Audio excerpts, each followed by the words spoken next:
also imprisoned and sentenced to death in Spain early in the war by a coup by Casado, a junta by Casado, from which Juan Negrin fled at the end of the war. But her father worked with the French consul as a French citizen. First, her sentence was commuted to 30 years, and then they got her to safety. Antonio, this was taken again at the commemorations when did we go? Last October, at the 75th anniversary. Antonio was the standard bearer for the French brigade in every place that we stopped, and he considered it a great honor. He himself is Spanish on both sides. His father was in the Republican Air Force. He was an officer in it. And Angel was born in Perpignan. But Antonio, is a very young boy, made the cross with his family, with Angel's family, across the Pyrenees in the winter. And basically, these families were at the hub and the fulcrum of the political activity and resistance that went on there. When he was 21, which is where he met Angel at her parents' house, he was the general secretary of the Spanish Young Communist League. And at that point, they were involved in very difficult and dangerous Franco anti-fascist activities at the border. So for his regard, really, for the international brigades is really coming from authority. And I wanted to share one of, to me, the most moving things that he said regarding his family and the brigades. He's speaking of his father and himself, and he said, what we did is ordinary. It may have been courageous, but it's normal to love one's country. What Angel's father, your father, and the international brigades did was extraordinary. To risk one's life for another country and to show that level of political understanding and idealism and unselfishness is unprecedented. And we have to let young people know of this inspiring example, where ordinary people from all over the world rose to the very highest levels of humanity. Mm-hmm. And it's important for whatever struggles people are engaged in today in their own countries. And that's really why we have an event like this, and we pack the room in our zealousness. And it's why really the present day Grassroots Association for the Reclaiming of Historical Memory includes our history as their own and is inspired by it and goes to great pains to show the history of the brigades. And Antonio, who organized what Angel called it she said, we're giving you the Brigadiste and the Communiste tour of France. And so he said the first stop this is the current headquarters of the Communist Party of France. And he said, everyone came through here and was enrolled here. Wherever, he said, your father probably took a boat from Havre, and took the train there and would have been enrolled here. And when I got home, I wanted to check this out. And so I went to Alva Bessie's Men in Battle, which my father had gone over on the boat with Alva Bessie. And sure enough, Bessie spoke about being across the street from it, and he talked about his roommate that he was assigned, who was a guy from Brooklyn who didn't speak any Spanish but had a faux passport and a faux name of Lopez. And then when they were supposed to be on the move and get out of there, it took a long time sending a telegram, which although they were supposed to be very clandestine, he signed it high. That was my father. So Antonio was right.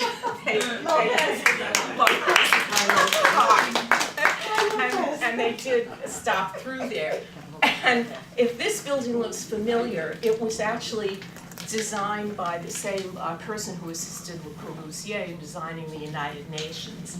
And I mention it, and there's an inset of the plaque, which is right next to it. It's in the 19th arrondissement, which is working class area, but it also gets people who come for the visit it for the architectural reasons. And in place, it was rented out to the House of Prada, Dior, and Louis Vuitton. for fashion shows there. So I hope they read this because it's a mini history lesson, this plaque. And I, as a teacher, I just admired they grabbed that teachable moment and the information they put here for whether they're coming for the fashion show or whatever. Here are the thousands of volunteers, both French and foreigners, who passed through from 1936 to 1938 in order to enroll in the international brigades to come to the aid of the Spanish Republic, victim of a coup d'etat of General Franco, who was assisted by Hitler and Mussolini. There were approximately 35,000 volunteers from 53 nationalities who bravely fought for liberty and democracy alongside the people of Spain. There were close to 10,000 Frenchmen, and this was the first act of international resistance against fascism. That's a lot to get in that plaque. It's not a mural, that's why I posed Christina and Antonio next to it. And so here we are at the Festival of l'Humanité. This is a new booth, which fairly new because it's from the Association of the Recuperation of Historical Memory, and that says making a bridge between yesterday and today. And some of their literature, you can see the exiled Republicans in 1939, and then they had a long line of people coming to get information for the disappeared. Angele waited a long time on the line there. It was a good shot of her foul button and her Republican scarf. And having seen her archived scrapbooks, where I have to say I felt like a very bad daughter because she looked at me and she said, "You don't have that of your father?" And I, no. But I asked her what information she was giving, and I mentioned that her mother had been a prisoner of Franco, and she had a baby in the prison and was told, as they told many prisoners, your baby was stillborn. They actually, at the beginning of the war, as retribution to the Republicans, began kidnapping and selling the children. It morphed into, it may have begun for political vengeance, morphed into a very lucrative business, so lucrative that with the participation of the Catholic Church, persisted until 1985, 10 years after Franco's death. I mean, I knew of it from the movie that disappeared about Argentina, but the scale at which it went on in Spain. But because of the new atmosphere where people are not made to be fearful so much or ashamed of their Republican connections, there's a big movement right now in Spain, not only among people who are searching down family members, but the children themselves who are looking for their birth parents. So that's what Angele is doing. We left to go to, you probably recognize this from the film, that's again the house where the monument at Las Islas was, and this is a pathway. And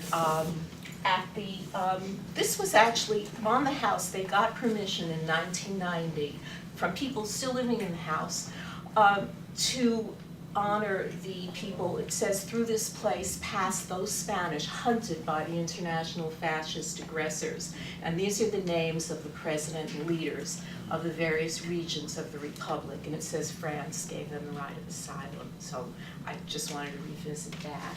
And again, you saw the moving really poems that everybody did in the rain. Again, I'm sorry, I had nice weather. But Angele, this is in the Catalonian language because he was a leader of that region. Angele translated it into French for me from the Catalan. And then I want to thank Malcolm and our audience who translated it into English for us. And not Google translation English, but real. And I just did want to share, it says Pablo Picasso and Pablo Casals have agreed to say that this location will be the temple of peace in tribute to Luis Companys and all those that love liberty. It's not sad to die. Dying does not cause grief. What is sad is what inhibits us from living a full life.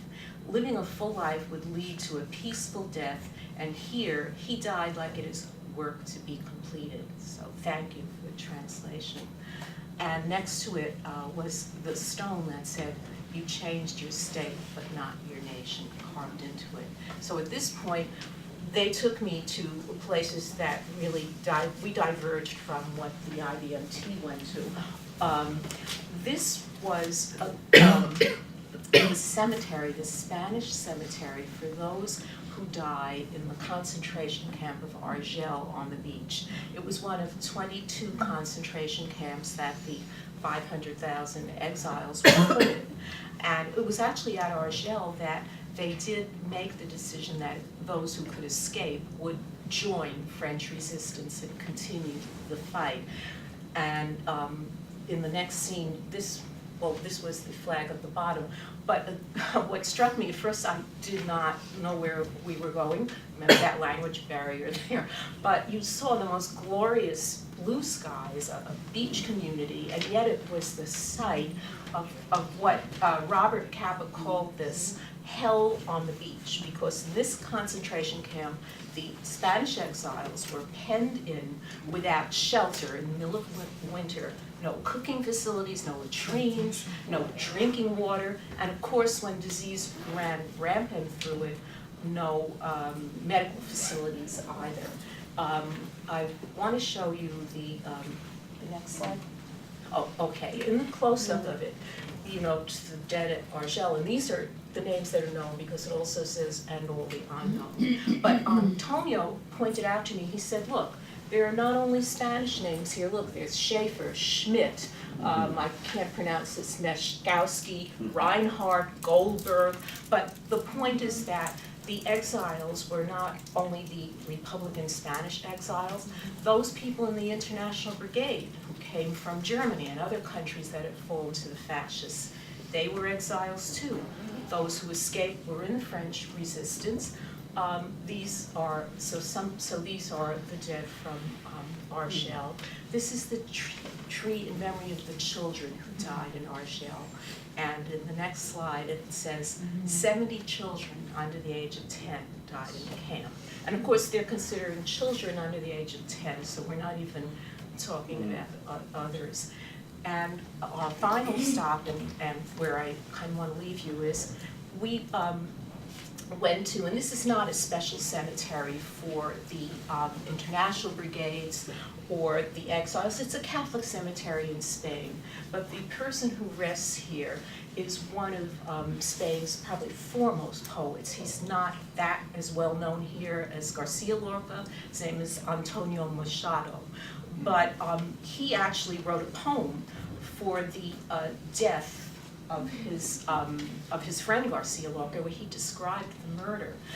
And you saw in the previous slide how it was still, we didn't put this here, the flowers that people still come to. This is in Collioure, all the beautiful artists, colony, seaside resort, and they still bring these. This was from 2006, some students and alumni and professors who visited it. So I want to just leave you with the words that he wrote of this is Antonio, actually he called this The Wayfarer, which was very appropriately titled.